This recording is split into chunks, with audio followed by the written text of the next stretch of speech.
I mean, Clubhouse. Yeah, he's here Right? every day. He's a regular, just like you. Yeah, I'm a regular. I'm not a. Shouldn't just say that. I'm a regular. But I, I'm a pop in and outer, so You're a it's popper. popper. Do you know what poppers are from the 80s? What, breaded tamales? No, it's like I don't know what it is. It's popper. It's like you think in a club somebody handed you a little thing, you just sniff it. It's a popper. You can Google it. I'm hopeful it's not around anymore. Can you believe?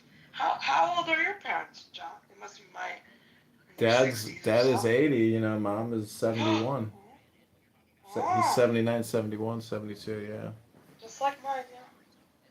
I Oh, don't think my dad's not really happy. I think that I'm enthused. First of all, I don't vote in New York City, but I don't think he's enthusiastic about Mom Donnie, even though they went to the same high school, Bronx Science, very prestigious, very prestigious. well, I don't know. With Trump in office, there's just so many ways to keep Madani in check. Because Yeah. you have the superior government that has unlimited resources to challenge Yes. every move he makes. I The know. DOJ can just totally usurp the Southern District of New York and hold his whole, at least, is it a 4-year term for mayor of New York? Believe so. I believe so. Is it really Not 4 years? positive. Was Eric Adams in there for 4 years? Let me look. I gotta look it up. People don't even know, and they spend the whole week talking about it. I think it is. I mean, I've only haven't voted in New York City in about 20 years, but let's see. How many years is a mayor term? Four. Yes, four. Hmm. Yeah. I like this guy. Remember Dinkins? Do you remember? Yeah, El Do you Normo remember keeps her? bringing him up, and he said he was a failure. He was. But Norm misses Ed Koch. Oh, Hmm. he liked Giuliani. So my first paper in grad school was about Giuliani as a bullshitter. It was about leadership. Hmm. All right, John. I'll see you soon. No doubt on these crazy, what do you call it, streets? No, that's Clubhouse. what atheist Steve Appel, the Oh, that lifestyle I will swinger, says. never say it again. Oh my God. Okay, You're have a good not. night. Talk to you soon. Bye.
Yeah, there's an echo somewhere.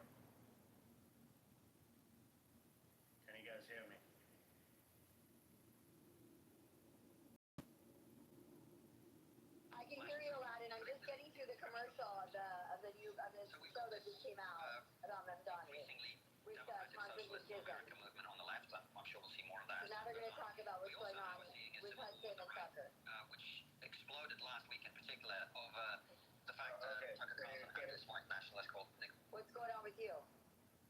Yeah, cut it out. Yeah, I'm in Ukraine.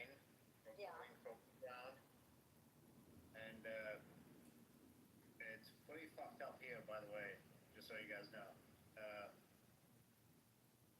It's worse than what I actually thought, to be honest. And I'm gonna be at the front line maybe in the next 2-3 weeks, depending on how the security service gonna get me there. After that, actually, what I'm gonna do, I just made a post about how my journey started here in Ukraine, but it's not gonna end here, but it's going to end in Mesopotamia and Iraq, basically. And like, I'm gonna take you guys through a journey into.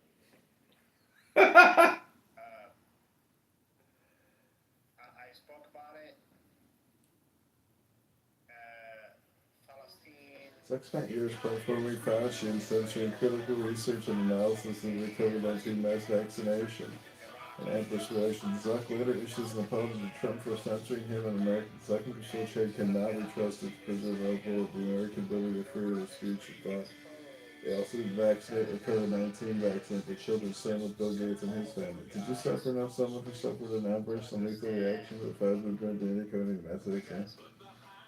Zuckerberg Gates, the head of Fauci, please take a photo of the vax card or injection proof COVID-19 vaccination and booster status. I want to show everybody is like what the ugly, the good and bad in everything. And when I get to Middle East and Palestine, Israel, and all that stuff, I do not want to indulge on what I'm trying to do exactly in that particular region. It's going to be a fucking doozy. And by that time, I'm going to ask you guys for donations. Woohoo! But I'm going to infiltrate Gaza and the West Bank. And I'm going to show you guys how fucking ugly those people are. And I'm going to take it to a little bit further to the east of that, to maybe Syria if I can get there, but definitely Iraq. And I'm going to show you how the militias of their works and operates, and how they use the victimhood of Palestine, which they don't fucking give a shit about Palestinians, by the way. But I will show you how they fucking use that shit to empower themselves, to infiltrate the West and everything else. It's going to be a doozy.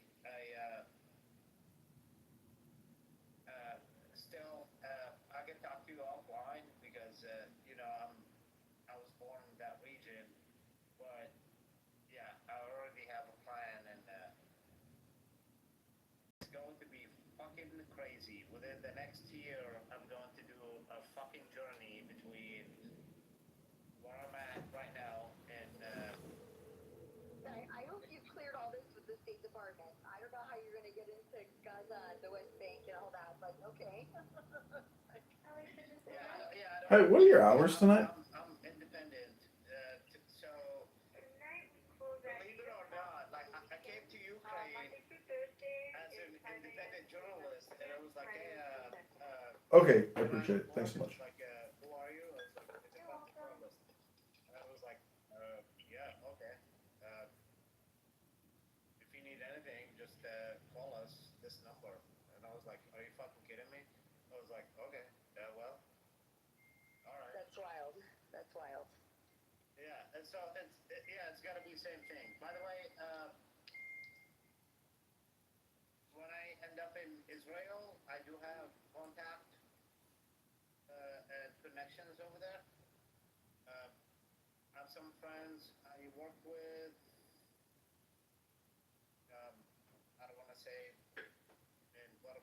custody, but they are going to be able to get me into both regions, like West Bank and Gaza. And I will show you exactly how fucking ugly these people are. Okay, Aladdin, somebody's telling me we can't talk about this on the space, so I'm gonna move on from that conversation to, but be safe in Ukraine. I just make sure the State Department knows you're safe and where you are. That's all I'm gonna say. Yeah, don't worry about me. Worry about the fucking poor souls that are going to fucking die. It's pretty fucking sad, to be honest with you. It's pretty bad here. It's really bad. And You got to be careful because there is a media blackout over there for a specific reason. So don't get all wrapped up with the CIA and all that unless you're working on that. I'm not wrapped up with any intelligence agency. Everybody knows I left the intelligence agencies. I'm completely on my own. Okay. Well, We don't want to see videos of you with like the orange jumpsuits on the ISIS or Hamas guys. You know, like we don't want to hear about you later in the news. That's all. Be careful. Yeah. Whatever you're doing. Be careful. Whatever the hell you're doing. You know what? To be honest with you, you know what? Do not worry about me. And if I end up God forbid, yeah. in that situation, if I end up in that situation, just pray for me, and that's it. Be careful. Be careful. Yeah. I got it. Aladdin, I want to finish the interview because I don't have much time, so I'm going to play this, but we'll talk more later. Just please be careful. But I can't talk about this stuff on the space. Somebody just DM'd me, so let me go back to this. Sorry, guys. Is on the show. Yeah, sorry. And then there is a big debate now going on, which you were one of the participants, about whether the right should turn a blind eye to the fact that its fringe is becoming increasingly Nazi-ish, or whether there's a break that needs to be made to prevent what happened on the woke left, or rather because of the woke left on the left, where the extremists took over, wore the skin of the entire thing, and then were punished very severely electorally over a period of time. Give us your perspective on that. Sure, I mean, I've been arguing against this for quite a while. I think that last week was a pretty good sort of indicator that there is a bleed over from a series of terrible ideas into the more mainstream area. That the problem is not, of course, that Tucker Carlson it's a free country in interview, whoever well pleases. It is not that cancellation to criticize somebody's interview tactics, and it's not even that he interviewed Fuentes; it's that he proceeded to massage Nick Fuentes. I mean, he treated him with kid gloves. He did not ask him a single difficult question. He did not press him on any of his extraordinary statements about, for example, Tucker's friend Charlie Kirk or Tucker's friend J.D. Vance or his wife or any of that. And he simply brought him on and then proceeded to gloss him. And the fact that was treated in some quarters as sort of normal is, I think, a very serious problem. I think that it's a moral problem because, frankly, I do not think you ought to be glossing people with terrible views, whether or not they are your friends or whether or not you go fishing together. And as public figures, I think that people have a responsibility to actually say when bad things are happening on your own side.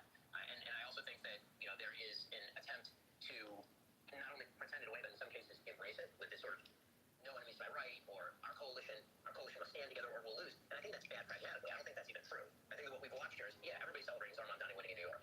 In New York, okay? Like, this place is 127% Democrat. So, like, it's like when people say, oh, AOC is going to be a national candidate. Maybe she will be, or maybe she won in Brooklyn. And maybe Abigail Spanberger is going to be a better candidate for the Democrats because she ran in Virginia and won. And Virginia seems to be more representative of the body politic, broadly speaking, across America than New York, which is a pretty closed circuit.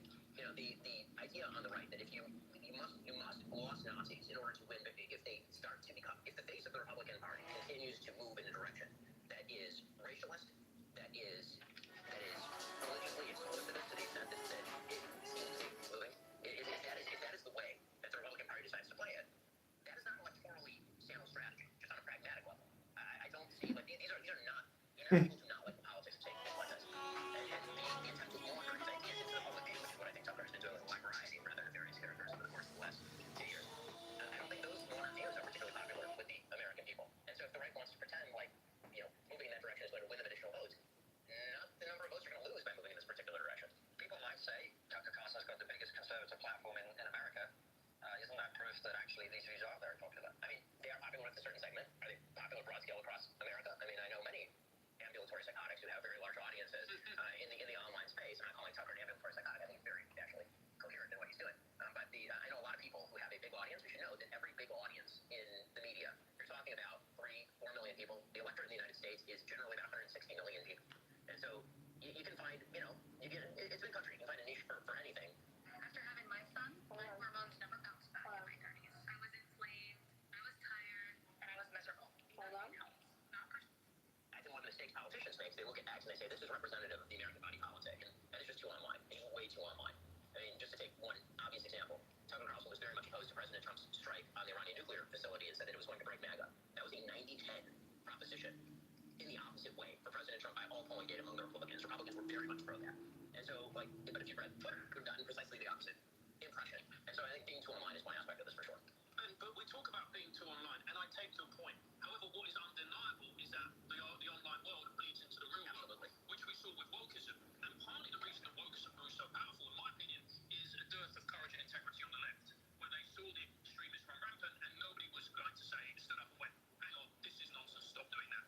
And now I'm seeing the same thing happen on the right, with exceptions like people like yourself, and I'm going, are we not just seeing the mirror image of what happened in 2014, 2015? I mean, I think we are, and it's very, very concerning to me. I mean, I'm encouraged that I think there are a lot of people who have been coming out and saying that this is not appropriate, that this is not something that you can quote-unquote side with or unify with. And I think that's good, but I do agree that one of the polarized aspects of American politics is this idea that as long as you're quote-unquote on my side, we don't actually define what on my side means based on, say, principle. We instead define it based on what we supposedly oppose, but even then we don't necessarily oppose the same things. But we kind of broadly just throw up our hands and go, they're on my side, they're on my side. And that dynamic leads to polarized sides. I mean, the future of this, if the more radical wings were to win on the right, and the more radical wing continues to win on the left, you end up with an electoral future that looks essentially red versus brown, right? And that's not an electoral future I think that's good for any American, especially because the vast majority of Americans are neither of those things and don't like either of those things. And look, we can dress it up, oh, they're on my side, but let's talk about what it really is. It's about you not wanting to be ostracized by your own team. It's about you not wanting to lose viewers, followers, influence. So you take the path that is easy for you, but ultimately destructive, not only for the conservative movement, but America as a whole. I mean, I think that is right. I do. And I think that is an easy path to ensuring that you quote-unquote don't lose people, but I don't think that it's a good path for not losing the country. And I think that if you lose your soul, then you end up losing the country. Again, the things that I've fought for, let's put it this way.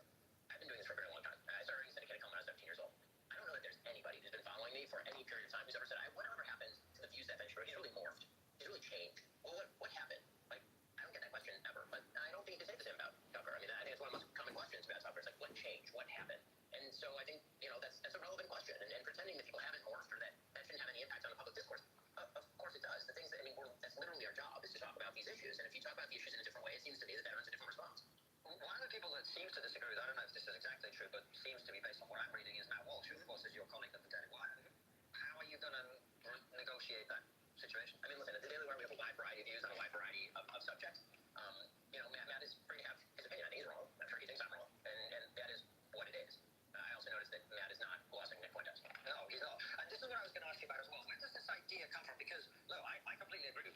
Anyone is entitled to have anyone on their show that they want. We've invited Nick Fuentes on the show. We would treat him very differently, I think, than Tucker would. We would have a conversation with him and push on some of the things that he said. We haven't heard anything back. But where does this idea come from that if I say the person you had on your show was somebody whose values I agree with, and I don't like the way you conducted the interview, that is cancellation? Yeah, I mean, it's a really low resolution response to a low resolution description of cancellation in the first place. So I think that if you're going to look at sort of the etymology of what happened here, it seems to me that the left shut your window so unbelievably tight that if you said, for example, a man is not a woman, this meant that you had to be socially ostracized. And I think that's what people mean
example, I don't even, not even arguments, just statements. Like, Nick Fuentes calling J.D. Vance's wife a Jade. Like, it's not an argument. Or like, how are you supposed to respond to the argument that he has made, for example, that J.D. Vance is a fat gay race traitor who shouldn't be president of the United States because he's in an intermarriage? Am I allowed to respond to scorn? I feel like scorn is a pretty good response to that, and that doesn't actually deserve a debate or a full discussion. And that, in fact, treating that as though that is a rational idea is a disservice to rationality. But if you treat all forms of that response as cancellation, that's probably how you get to this man. And of course, one of the other things that happens, I think, Hey, so, Yeah. can I speak to that? 1 second, Aladdin. 1 second, Aladdin. Go ahead, George and Ronak. And go ahead, George. George, are you there? Yeah, I'm there. So, I'm sure you guys all saw the Megyn Kelly conversation with Ben Shapiro. Yeah. And at the risk of repeating something you may have said earlier in your space, what really struck me about that conversation was how Ben very calmly and kind of coolly walked through his issues with Tucker for doing the interview and how he did it. And what that means for America as a whole, what that means for conservatism, what that means for the Republican Party, and yeah, of course, like why that is scary as hell for Jews, which was by no means his primary point. And it was interesting how it was difficult for Megyn to counter any of that without seeming like an apologist for Nazism herself. And so what I observed, which by the way I'm not suggesting she is, but what I observed was she tried at every point to say, well, Ben, you know, there's just this thing between you and Tucker. She kept trying to bring it into, oh, it's just a personal beef between two nice guys who I'm friends with. It was so disingenuous. It was so incredibly disappointing, right? Where Megyn is someone who has, she's pissed off all kinds of people in all of the right ways, in many ways. We don't all have to agree with her all the time, but at the end of the day, she's someone who has asked hard questions of many people. And here she was, taking issue with Ben asking very reasonable questions of Tucker and what he did. And repeatedly trying to say, well, it was just like you guys just don't get along, he rubbed you the wrong way. It's like a high school beef between two boys. It was really disingenuous, and what she was doing there was she was trying to take the heat off Tucker repeatedly. And I hope it's clear to everybody what she was about at that point. So from her perspective, you have to watch her interview with Steve Bannon. So this was like 6 months ago, I think. She brings on Steve Bannon, and they talk about the time where Steve Bannon clobbered her relentlessly because she was the biggest person on Fox, and she had come out so aggressively with that question for Trump, right? And she was so canceled, like people don't realize, so canceled that she just got back in, right, into the conservative side, especially into MAGA. And she had that podcast with Trump, right? I think right before her and Bannon met as well. And so she's just come back in, and she herself was completely canceled.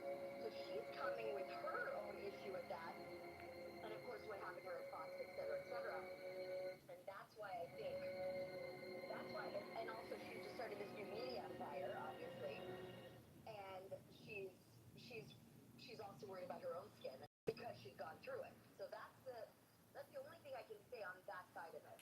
That makes total sense. With Glenn Greenwald, who we all know what he is. And that's probably, I'm sorry, I'm really in a rush, but if I can just have a minute. Yo, how are you doing, dear? Thank you. I wanted actually to address Aladdin. Yeah, so just, Sorry, Aladdin, I just want to if put I this may. to bed. hold on. Ronak has to go, so just go ahead, Ronak. Thank you very much. Aladdin, hello, I'm from Israel. I heard part of what you were saying. I understand you're coming here as a journalist to Israel. I'm actually from the northern side of Israel in general, but I would still love to have a discussion with you. I would love for you to hit me up with a DM so we can actually talk. I don't want to take too much time of the space. So if it's in your area and you would like to talk furthermore, Seth, thank you very much for the time and space for that. Oh, that's all you wanted to say? As a reporter, I don't want to take too much time over your space. No. They I can know talk you about wanted to Carlson and all of talk those about stuff. what we were talking about. Okay, that's fine. Okay, so Yeah, no, I can talk about all the stuff, but I really need to go with work. Bye. Take care. Bye. Give me a second, guys. Hold on. Sunlight, run the room. So I just want to say something. When I get to Middle East, when I get to my journey to Middle East, I'm gonna expose all of these fuckers. Anywhere between Palestine. Well, you're kind of repeating yourself again, and I think Stealth kind of wanted to move on from that topic. Yeah. I don't want to talk about that topic in this case. Yeah. Okay. Yeah. Well, shut the fuck up then. Thank you. So, yeah. Yeah. Just puts me in a bad situation. Anyways, so sorry, I didn't hear your response, George, to what I said. But do you understand why? From that perspective. Yeah. No, look, that context of where she's at and what she's trying to do for herself, and it makes sense. I will say that just recent things she said, even like her conversation with Charlie Kirk not long ago, it's been a little funky, right? It hasn't seemed like the Megyn Kelly of old. It seemed like something else is in the mix. I hope I'm wrong, but it seemed a little funky. Yeah, so I agree with you. So she has been in communication with certain individuals, like Steve Bannon and others, because she's like, Glenn Greenwald is her very good friend, right? So you have to, which is so bizarre, he's such a disgusting human being. But if you heard, she did not know any of the things what that was going on Tucker's show. And like, obviously she'll do research, or her person will do research, but she was caught by surprise by some of the comments that were made. And I've encouraged people to post underneath her feed videos and clips from things, because either way, it's also because of JD Vance and because of the 2026 and 2028. She's just starting a media company, and there's going to be financing by certain individuals and help that's needed by certain individuals. And from a business perspective, she is looking out for herself. And I don't think she understands the full implications because she's not read into that. And like on how bad the situation is actually going on right now. You know what I mean? In a weird way, I hope so, because I think she's a pretty sharp person, and I think she sees change be funded by basically Qatari and Islamic regime money. So I think, if she is raising something, which she probably is, she's kind of using this opportunity. I think, what was it? Didn't they have like a record-breaking show with her and Erica Curtin, right? So I think. Yeah, you can go back. Yeah. I'm gonna take something here. Okay. Maybe Stealth was off mute for a sec. But anyway, look, at the end of the day, I just hope that she's not going the route of Tucker, just more softly and slowly and subtly. We'll see.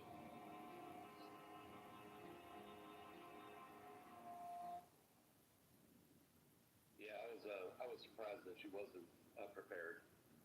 Because typically, her staff does a much better job on that, and that she was surprised. I mean, a couple of them kind of looked to me like she was feigning surprise, But I'm with you because we need strong, conservative, consistent voices in the movement, and we can't have another, high-profile Candace Owens like a person.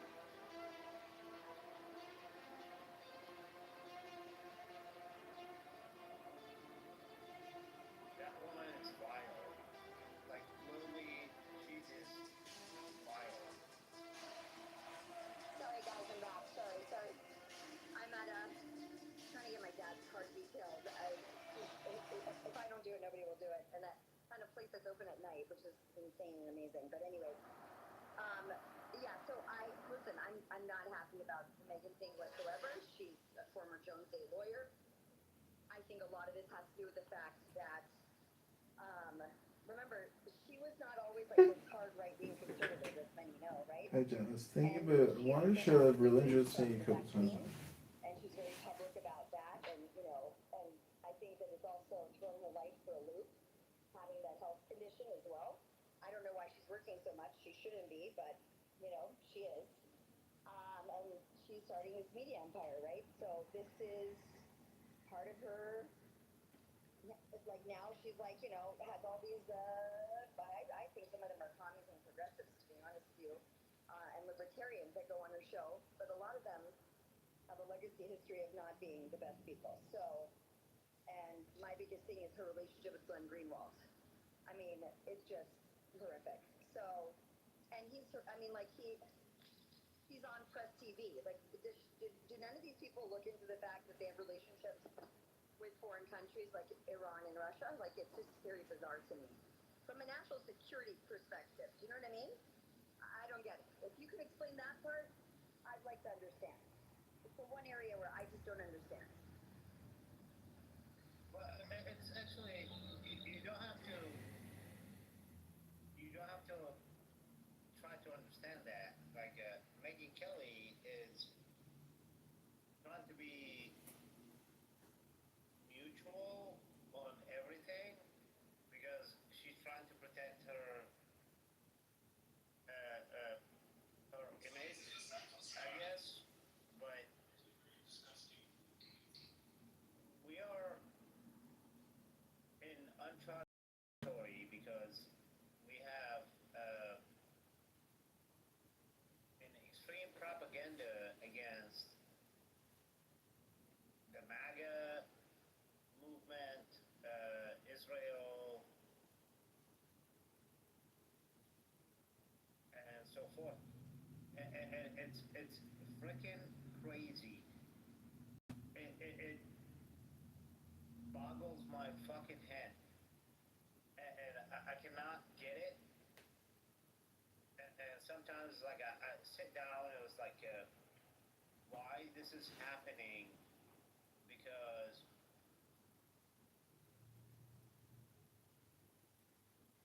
a lot of people don't know, like,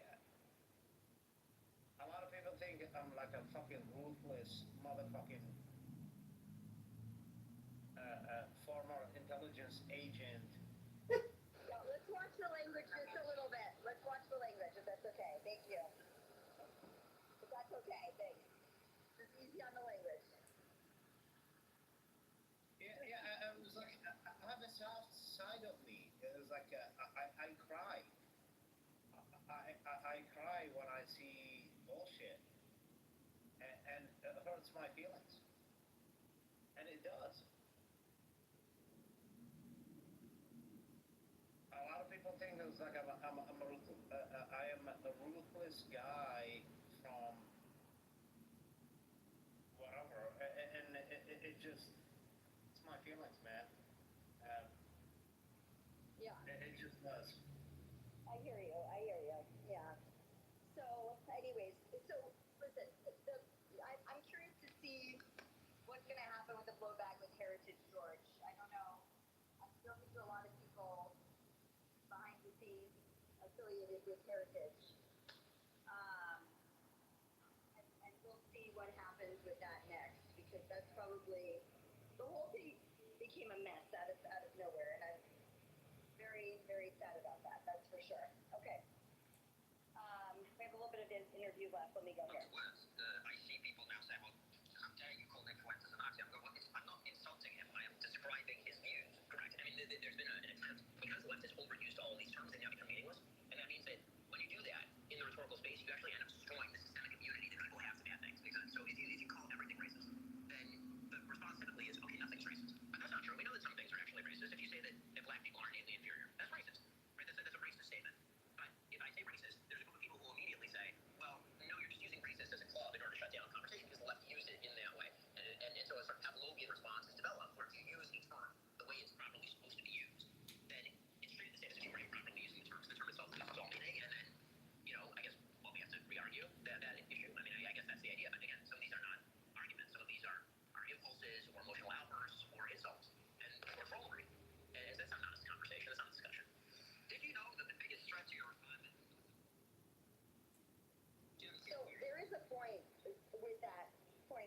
conversation that there's been an overuse of words, especially on the left towards the right.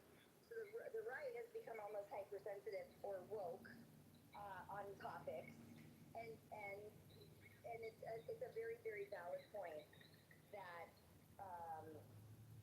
yeah. And one of the things is quite clear that, as you say, there's been a direction of travel change very significantly since you left Fox. So just what he's doing, he's hosting a whole number of people that clearly are pushing a particular worldview. I think that's fair to say. What do you think he's up to with that? You know, I don't like to use such reviews on that to people, so that is reflective of his actual views.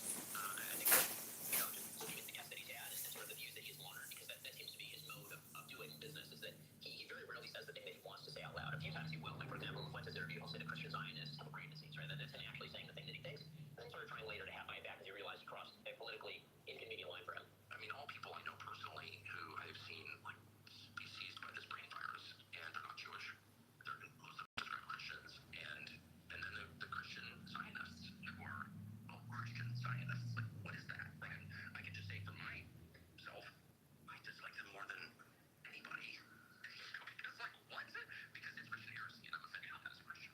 But mostly what he does is he has on people, and then that's fascinating, that's very interesting. Now, of course, Tucker is perfectly capable of carrying out a very adversarial interview, as he did with, for example, Ted Cruz. And so pretending that he's not doing that thing is, I think, insulting to the intelligence. And the right would not accept in any other context. If a reporter has on Kamala Harris and asks for zero difficult questions, and we're happy yet, then we are ready to assume that that reporter is Kamala Harris. Right? It's not doing their actual journalistic job, and you can sort of intuit views that way.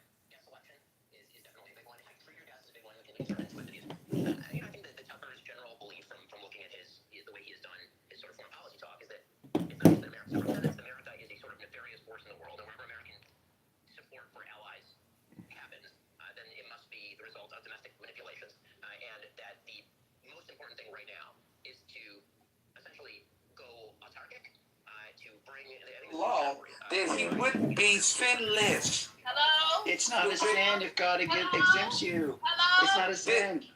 If the Levites broke the law, then they would have been blamed. They would have been sinful. Oh my! Do you understand? Can I go now? How can you perform sacrifice by fire when the law says that you shall not cook anything by fire? Well, that's the point. That's the point. Then that means that the Levites were in sin. No, I have a question for you. Because